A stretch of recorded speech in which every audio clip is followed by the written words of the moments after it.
Hey, what's up, everyone? I recently saw this video a little while ago about this school in Ireland. I believe it's called the Deerpark Christian School for Boys. It supposedly is the most haunted school in the world. And they claim that these videos illustrate their school being haunted because of these lockers moving around and the doors opening and other kinds of stuff. I never saw it before, and I thought it looked pretty cool, so I figured I'd share it with you. And then I saw that Buzzfeed a few years ago did I guess a debunking of the video, and I thought that the guy made some good points, but at the same time he doesn't really go over the rest of the videos. Like there's like a whole other part that shows some chairs and whatnot moving. So I figure I just provide my thoughts about what he was saying, and then see what we have here. Hopefully BuzzFeed's not like, oh no, you used our video for 20 seconds or did a commentary on our video. We're gonna strike everything down because we're BuzzFeed. That's probably what they would do. And they would sound like that perhaps as well, but maybe not. All right, let's see here. All right, so let's check this out. I mean, I don't feel like I need to sit through the whole thing, but let's see here. It's easy to see why this ghost is likely a hoax. For my first piece of evidence... Before I do this, let me just make sure that I am recording the output audio. Let me double check here. I present a prior video uploaded by the Deerpark Christian Boarding School. In November 2016, they upload a video of students participating in the mannequin challenge. It's not crazy to assume the school is trying to make a viral hit, so there's motive for a hoax. But the mannequin video...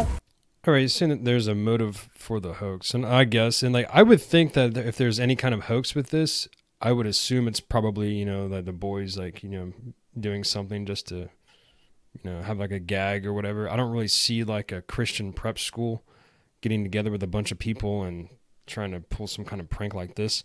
I mean, granted, it would give them some exposure, so I guess that might be good because we're talking about it now. Millions of people have seen these videos, and everyone that saw it thought it was pretty cool, probably, unless they realized or thought they realized that it was fake. Because I don't know if it's fake or not. I mean, some of the stuff looks pretty, interesting, but I just don't know. Like, if you think about it, like, does it really make that much sense for these people to try to have some sort of fake video about their school being haunted?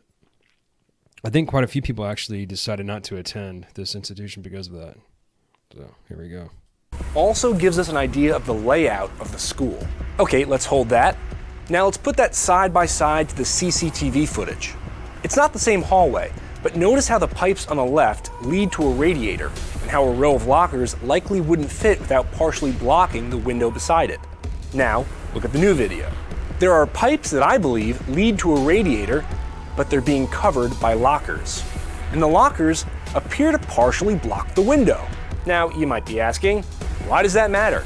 It explains why we don't see what causes the locker to rock back and forth. I believe the lockers were moved here, and the lockers are being rocked back and forth through the window from the outside. Now for the locker swinging open. I think that's a fair point. The one thing that I would, wonder about that is he talks about the window being open and pushing the lockers, and I guess that would make sense. And he says here that they're not, like this window here is not the same as this one or whatever, and these hallways are not the same, but it would still explain the layout. And I'm wondering if like these look like wire coverings would necessarily always have a radiator on this side right here. So maybe there isn't a radiator there. Lockers appear to partially block the window. Now, you might be asking, why does that matter? It explains why we don't see what causes the locker to rock back and forth. I believe the lockers were moved here, and the lockers are being rocked back and forth through the window from the outside. Now for the locker swinging open. What's great about this is that if just the locker door swung open, it wouldn't have been nearly as convincing. But because the books fly out, that's why you buy it. So the obvious deduction, there's a thin string attached to one of the books inside. The string is pulled, the door flies open, and the book flies to the ground. My next... I mean, I guess that makes sense. One of the, you got to take this with a grain of salt because it was just a random comment, but one of the comments said that in the UK, people usually do not lock their lockers for whatever reason. Maybe they call them unlockers, but they said they do not. So maybe in Ireland, it's kind of like the same thing. Or maybe during the evening, they don't lock them so they can go through and make sure there's nothing of sort of contraband. When I was in middle school, like they wouldn't even let us have lockers, so I didn't get to use lockers until high school because all kinds of crazy stuff was going on. Next piece of evidence, logic. These are lockers. Why isn't the locker locked? All the doors around it seem to have locks, but not this one. Now for the wet floor sign. Once again, another comment, brought up a good point, is because like, a lot of times janitors will actually, mop the floors and leave a wet floor sign overnight. So if maybe someone's staying late or whatever, they see it, and then of course it dries up, and then the next day they'll just pick it up. Come on. The sign is set up, perfectly facing the camera, by the way, with a string at the back right corner. The string is pulled in an upward motion and the sign flips over itself. And it actually looks like you might get a glimpse of the string here. See that? Looks like a string. But perhaps the most damning piece of evidence here is the CCTV camera. A lot of YouTube commenters pointed out that the video is in HD and there's audio. But there are CCTV cameras that shoot in high definition and include tiny microphones. What I want to talk about is the placement of the camera. You can clearly see another CCTV camera several feet away, aiming at the same wall. I'm curious why you need two cameras to film the same area. Even more curious, why is the other camera several feet higher than the one capturing the ghost? Well, because I think our camera is on a tripod, because the whole thing is set up. Nice try, Deerpark. You made a solid video, but you're gonna have to try harder next time if you want to get something past me. I have something far more dangerous than escaping. You could do some sort of analysis, I guess, to figure out how high the tripod would be for that. So there's their video. We don't need to go through everything else that he's talking about. Now we can go ahead and check out the actual video itself. So, I mean, this is the one that he was just talking about with the wet floor sign and everything.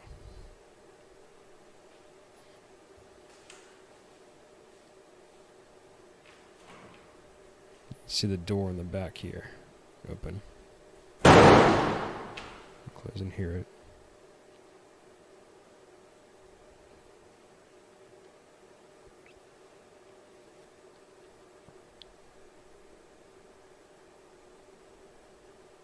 Should start happening pretty soon. And this is a good point because, like, someone could be pushing through this window, but I wonder if that window is the same height. Because maybe if you could check to see if the window is not raised, then you wouldn't be able to assume that someone's pushing it from the outside. You know what I mean?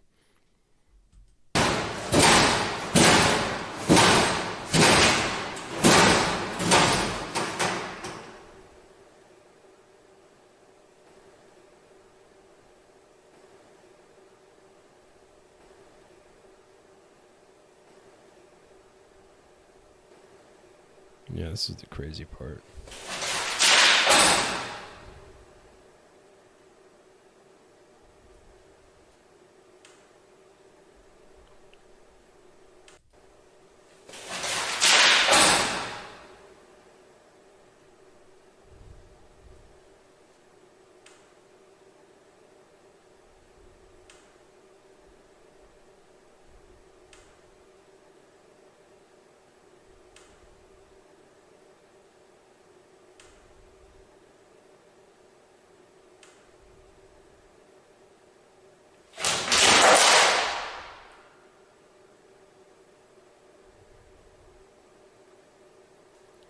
In some ways it does seem kind of sketch the way everything's going on. I think that was the last thing to occur in this video, but part of me is curious as to why he didn't bring up the other video. I think this one got like 19 million views or something, and the other one only got quote-unquote 4 million views. But he just debunked this one. So I don't know if it's because he didn't know about the other one and he only wanted to debunk the specific one. But I think the other one, merits some analysis as well. So we'll take a look at that. Maybe he did, and I just didn't watch it. The only reason why I saw it was this because it popped up with the video itself when I searched for this video. All right, so this stuff is pretty crazy. What's going to happen here? I'm just going to play and let you see it. But, I mean, I guess theoretically they could just be doing the same thing that they did for the other stuff. But, check this out.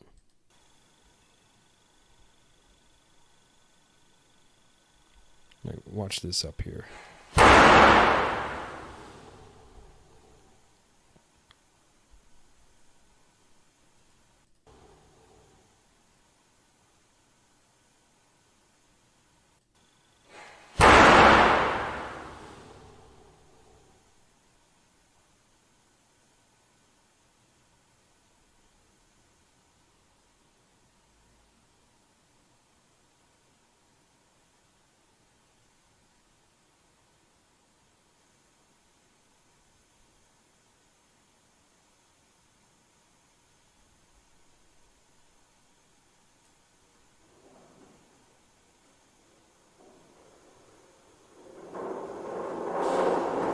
See the chair getting raised up.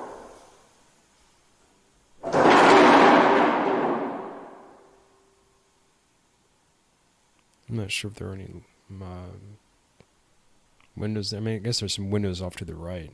Now watch this stuff up here. This is pretty wild.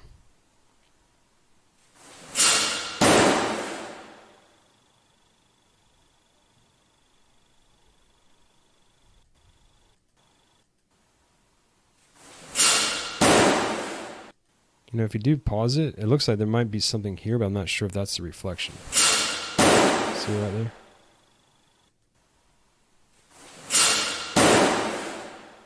And where are these backpacks here? That's a good question, I think.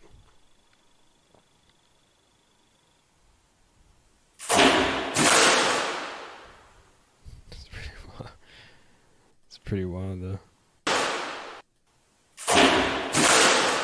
See, that's like a pretty good one. If somebody managed, I mean, maybe there's a window here, and that's how they pulled it off, but look at that. Watch.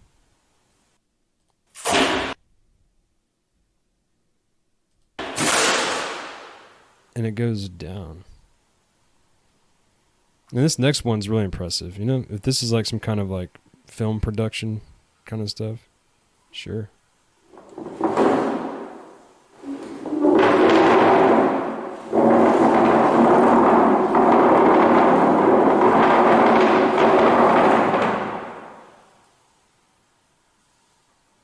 I mean, if there's a hallway off to the side going the other direction, maybe somebody has a string around the chair and they could be pulling it, but, you know, who knows?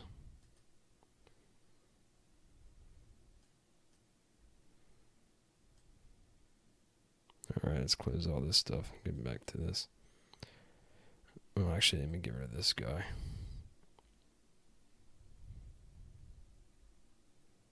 Oh, well. Let's go back to...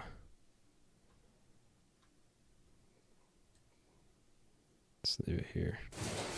Perhaps you... Yeah, so I just figured I would take a look at that and provide my thoughts on it. You know, I think he does bring up some good points that you should be objective, you should be logical and rational when you're explaining or looking into paranormal stuff. But I am kind of curious as to why he didn't debunk the second video. Maybe there is another video and he debunked it. I just didn't watch it.